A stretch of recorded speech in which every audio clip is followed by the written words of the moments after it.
रात गए पाकिस्तान के लिए इंतहाई गैर मामूली खबर है। नेतन्याहू ने, इस्राईल के वजीर आजम ने पाकिस्तान के खिलाफ पहली मर्तबा सरेआम खुलकर ऐलाने जंग कर दिया है। सबसे पहले आपको बताएं, पाकिस्तान के खिलाफ भारत और इस्राईल का गठजोड़ बेनकाब हो गया। बैन अल-अक़वामी मंजरनामे की बात करें तो तल अवीव से आने वाली खबरें आज एक बार फिर इंसानियत के ज़मीर को झंझोड़ रही हैं। पाकिस्तान हमारा सबसे बड़ा दुश्मन, नेतन्याहू की धमकी। और अब बेंजामिन नेतन्याहू का यह ऐलान सिर्फ बयान नहीं रहा बल्कि एक अमली मंसूबे की शक्ल इख्तियार कर चुका है। ऑपरेशन सिंदूर में भारत की जानिब से इस्राएली हथियार इस्तेमाल हुए, इसकी तस्दीक खुद नेतन्याहू ने की। इस्राएली वजीर आजम ने कहा, ऑपरेशन सिंदूर के दौरान भारत ने मुतादिद इस्राएली साख्ता निजाम तैनात किए। इन सिस्टम्स में हार्पी ड्रोन, स्काई स्ट्राइकर्स हथियार और बराक 8 मिसाइल शामिल थे। ये तो ऑलरेडी एक बहुत बड़ी आलम दुनिया के लिए एक बड़ी वेकअप कॉल होनी चाहिए। ये सिग्नल दे रहे हैं डोनाल्ड ट्रंप को कि हम खड़े हैं, आपने ज्यादती की है, फिर हम आपसे अलग होके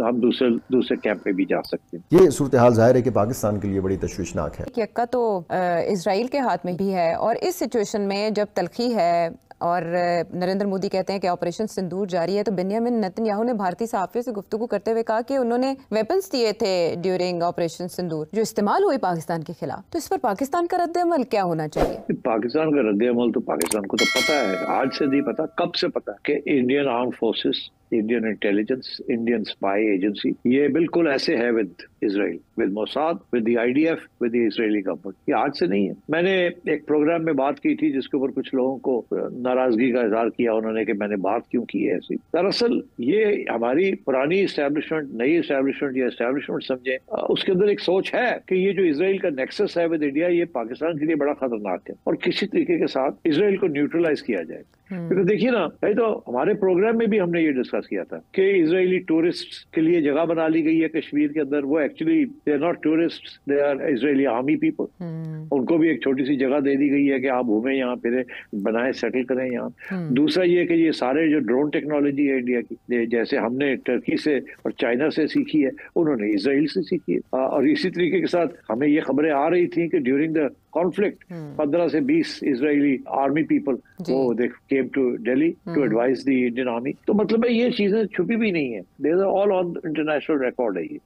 तो यही नेतन्याहू कह रहा है ना, अब तो वो आगे बढ़ गया है। वो कहता है हम तो इंडिया की आर्मी को भी बताएंगे कैसे टैकल करना है पाकिस्तानियों को, और एयरफोर्स को भी बताएंगे आपने क्या गलती की। और इससे बढ़ के वो कहता है मैं जाके नरेंद्र मोदी को बताऊंगा, ओए डोनाल्ड ट्रंप ने चाबी इंज देनी है तो की करना मैं, तो उल्टी तरफ दे रहे हैं, ऐसा देनी है, देख रही किस्सा संभाल लिया उन्होंने। तो अब बात यह है कि अब पाकिस्तान के लिए दिस इज नॉट गुड।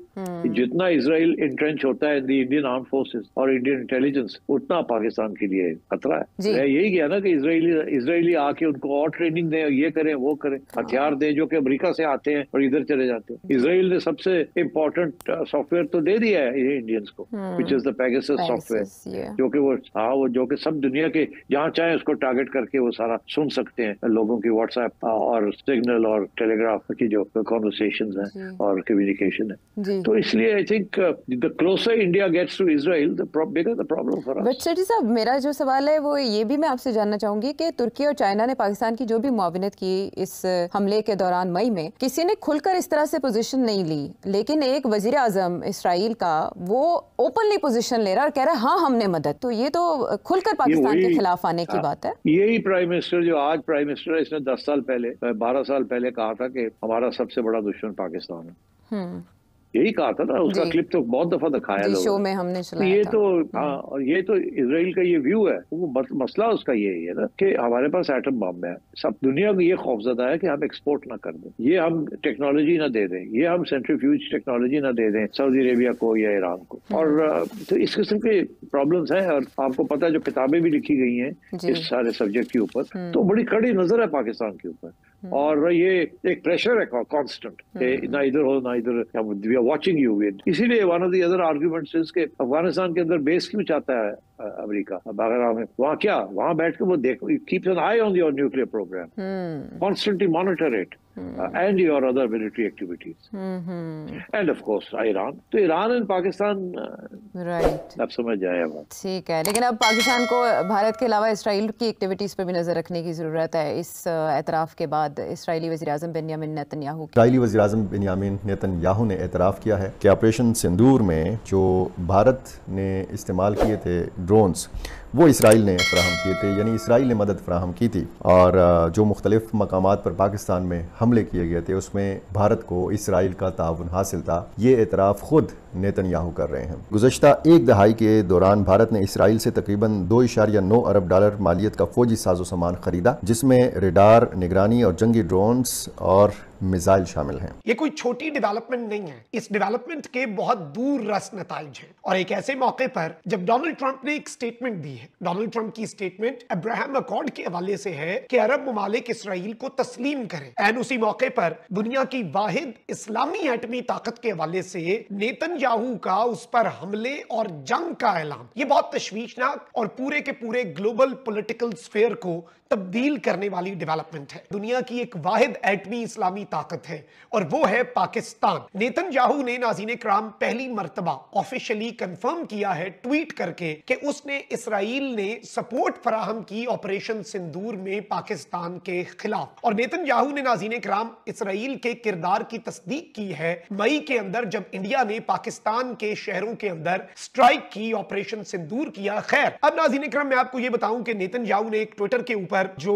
एक पोस्ट की है और उसमें उसने बताया कि जी वो इसराइल के अंदर भारत का सफीर है, उसके साथ नेतन्याहू की मुलाकात हुई जेरूसलम में और इस सफीर का नाम है जेपी सिंह। और इसके अंदर जो ऑफिशियल एलामिया जारी किया गया वो ये था कि discussed strengthening and expanding cooperation between Israel and India, यानी हमने मजबूत करना है इसराइल और इंडिया के दरमियान सिक्योरिटी और इकोनॉमी की जो फील्ड है उसमें ताउन, और इसे एक्सपैंड भी करना है। इकोनॉमी से तो हमारा लेना देना नहीं, लेकिन सिक्योरिटी वाला मामला। अब इस सब के अंदर मैं आपको यह बताऊं कि नेतन्याहू ने कहा कि इसके बाद, मुलाकात के बाद, मैं सीनियर सहाफी जो है इंडिया से, उनके साथ में मिला और उनके सवालों के मैंने जवाब भी दिए। अब नेतन्याहू जो है उसके हवाले से एनडीटीवी ने कंफर्म किया कि नेतन्याहू ने ये हमारे साथ गुफ्तगू के अंदर हमें बताया है कि इसराइली हथियार जो है वो भारतीय फौज ने इस्तेमाल किए पाकिस्तान के खिलाफ, जिनमें हैरप ड्रोन्स और बैरक 8 मिसाइल भी शामिल था, यानी सिर्फ हैरप ड्रोन्स नहीं। और इस सब के अंदर नेतन्याहू ने कहा कि the things we provided before worked very well on the field, we develop our weapons in the field and they are battle tested, कि हमारे जो वेपन्स हैं वो बड़े अच्छे हैं और उन्होंने बड़ा अच्छा काम किया और पाकिस्तान के खिलाफ जो है वो इस्तेमाल हुए। फिर इस सब के अंदर मैं आपको ये बताऊं कि उसने कहा है कि इस पूरी की पूरी सूरत हाल के अंदर हमने सपोर्ट की और हम आइंदा भी सपोर्ट करेंगे। अब ये जो बैरक 8 है ये एडवांस एयर और मिसाइल डिफेंस सिस्टम है और ये इंडिया और इसराइल का jointly developed surface to air missile है, यानी कि इसराइल जो है उसने ये कहा है कि हमने पाकिस्तान पर हमले में भी मदद की भारत की और हमने पाकिस्तान के हमलों से बचाने में भी भारत को मदद फराहम की। अब वो मदद जो है, अब सवाल यहां पर यह है, मैं ये समझता हूं कि नेतन्याहू ने बात कर दी।